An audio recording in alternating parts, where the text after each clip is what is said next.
La ola Omicron sigue causando estragos en Estados Unidos, donde la población con la pauta de vacunación completa apenas supera el 62% y las muertes ya alcanzan las 1.500 diarias. Pero conforme políticos y funcionarios discuten sobre qué medidas aplicar en un momento tan crítico, un debate está generando las respuestas más frustrantes de todas: el potencial cierre de escuelas y la vuelta a la enseñanza remota.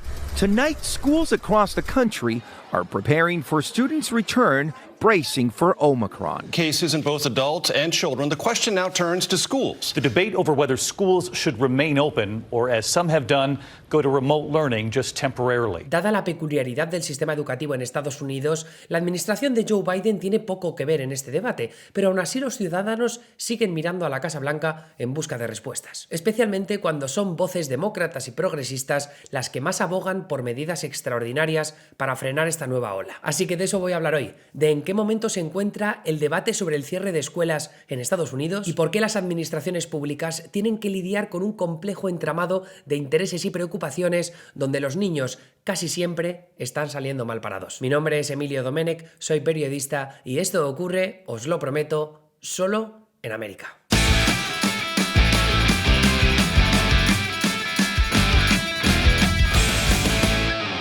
Antes de indagar en el debate per se, cabe hacer una distinción importante sobre el funcionamiento de los colegios en Estados Unidos. En este país, las escuelas desde primaria al instituto son lo que se conocen como K-12 o Kindergarten to 12th grade, de la guardería al 12º grado, que en España sería segundo de bachillerato, el último año del instituto. Bien, pues todas esas escuelas, cuando son públicas, son generalmente administradas por juntas escolares dentro de unas fronteras, como veis aquí, de lo que se conoce como distritos escolares. Es un lío ponerse a especificar cómo se dibuja un distrito escolar o cómo se elige a sus directivos, pero el plano general es que suelen depender de la financiación y de las decisiones que se toman en el estado en el que se encuentran, aunque el día a día de los colegios se gestiona a nivel local. En un distrito escolar de un condado rural, como estos de Texas que veis aquí, una junta escolar quizás solo tenga que lidiar con las decisiones de un puñado de colegios con unos cientos o unos miles de estudiantes, mientras que en la ciudad de Nueva York, el distrito que recoge a los colegios de Manhattan, el Bronx, Brooklyn, Queens y Staten Island es el más grande del país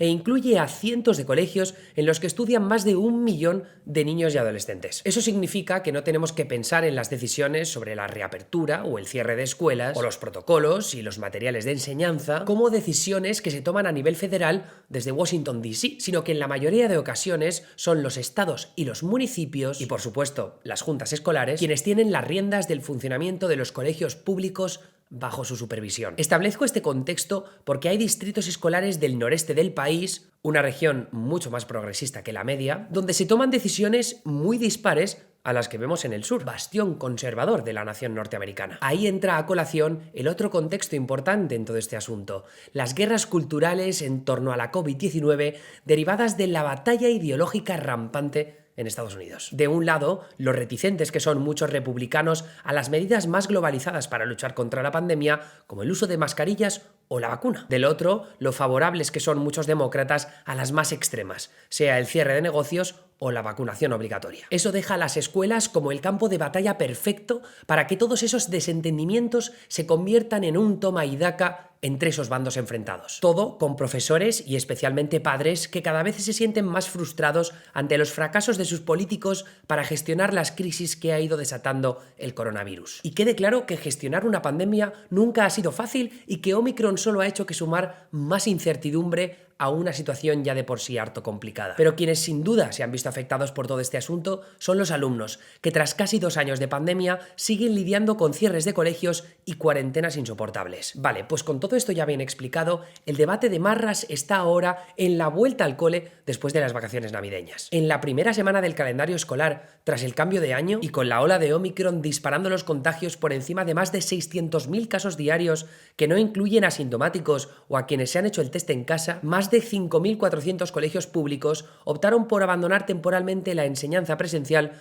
con motivo de los nuevos repuntes provocados por la ola Omicron, según un seguimiento de Burbio. Esas 5.400 escuelas son de un total de casi 100.000 colegios públicos en todo Estados Unidos, es decir, apenas el 5% de todas las escuelas públicas. Pero es que ese 5% incluye a cientos de miles de niños y por tanto a cientos de miles de familias que tienen que lidiar con los cierres, lo que implica enseñanza remota y padres que no pueden ir a trabajar o tienen que buscar alternativas para el cuidado de sus hijos. Todo malas opciones, como bien han demostrado multitud de estudios publicados desde el inicio de la pandemia sobre la enseñanza remota. Y que, por cierto, repasó hace poco David Leonard en un artículo para The New York Times. Niños que se quedan atrás con respecto a sus compañeros, especialmente si son de minorías o de las clases más pobres, niños que tienen problemas de salud mental agravados por la soledad y las disrupciones generadas por la pandemia, y aumentos destacados de los intentos de suicidio entre los más jóvenes y de los problemas de comportamiento en las aulas. Sin olvidar las encuestas que apuntan a un desgaste emocional brutal por parte de los padres ante la incertidumbre de lo que ya son 3 años escolares desbaratados por la pandemia. Eso deja un panorama en el que tanto expertos como multitud de padres, alumnos y profesores quieren priorizar las clases presenciales por encima de todo. Además, con otro cuerpo de estudios y recomendaciones por parte de agencias nacionales e internacionales que recomiendan dejar el cierre de escuelas como medida de último recurso. Los Centros de Control y Prevención de Enfermedades listan en su página web numerosos estudios que apuntan a la poca transmisibilidad de la COVID-19 en escuelas, especialmente entre estudiantes y desde los estudiantes hacia profesorado y otros trabajadores de las escuelas, siendo la transmisión comunitaria mucho más habitual en los brotes locales. Ese contexto ayuda a explicar la frustración de miles de familias ante los cierres de escuelas que han probado ser tan difíciles para padres y sobre todo para niños. ¿Qué hay de la niña que se quedó muy por detrás de sus compañeros durante el primer año escolar en pandemia? ¿O de la madre que no puede dejar de lado un trabajo para cuidar de sus hijos en casa y estar pendiente de que atiendan en clase? ¿O del padre con hijos dando clases desde casa que sale un momento para ir al supermercado para ver bares y restaurantes llenos hasta la bandera? En muchos casos, las soluciones políticas en tiempos de pandemia han priorizado los intereses de grupos empresariales y sindicatos a los de la realidad social del país, lo cual se ha traducido en una pronta reapertura de la restauración y el ocio para contentar a los grupos empresariales, o a la lenta reapertura y el cierre constante de colegios para contentar a los sindicatos de profesores. Claro que aquí interviene la villanización de los profesores en un contexto también harto complicado para la gran mayoría de ellos. Hay encuestas que prueban que los profesores también están hasta el gorro de la enseñanza remota, sabedores de lo difícil que es llegar a los alumnos a través de una pantalla. Y cualquier vistazo a los salarios en Estados Unidos deja claro que los profesores de escuela pública están muy maltratados a nivel económico, pues ganan un 21,4% menos que otros trabajadores con niveles similares de educación y experiencia. Pero es que trabajadores de los comedores, conserjes, conductores de autobús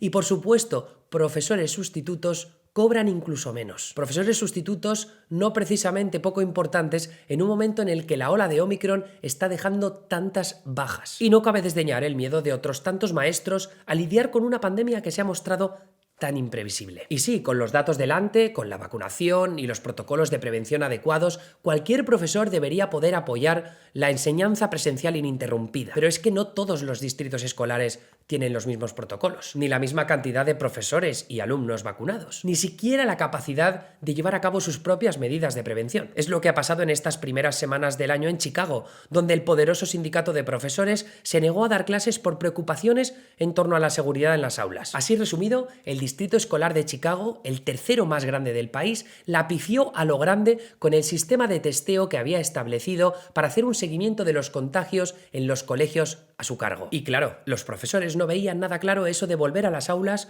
con la curva de contagios tal que así. El asunto de los test es una de las demandas constantes por parte de los sindicatos de profesores conforme la ola de Omicron sigue alterando la vida diaria de los estadounidenses. Lo que se busca es una generalización del test to stay, o testéate para quedarte. Un programa por el que los estudiantes que se han visto expuestos a la COVID-19 puedan hacerse test, dar negativo y seguir yendo a clase. El problema es que la disponibilidad de los test rápidos de antígenos sigue siendo baja en todo el país. Test rápidos cuya importancia, como ya conté la semana pasada, la administración de Biden ha tardado en entender. Pero conforme la Casa Blanca pone ese asunto en orden, los profesores también están preocupados por la baja disponibilidad de mascarillas de alta calidad o la pobre ventilación en las aulas. Cosa que en algunos casos están pagando los profesores de sus propios bolsillos para mantener a salvo a los alumnos y a sí mismos. Todos estos frentes definen un debate social que, como no podía ser de otra forma, se ha trasladado también al debate político. De un lado, los republicanos culpan de los cierres de escuelas a los sindicatos de profesores,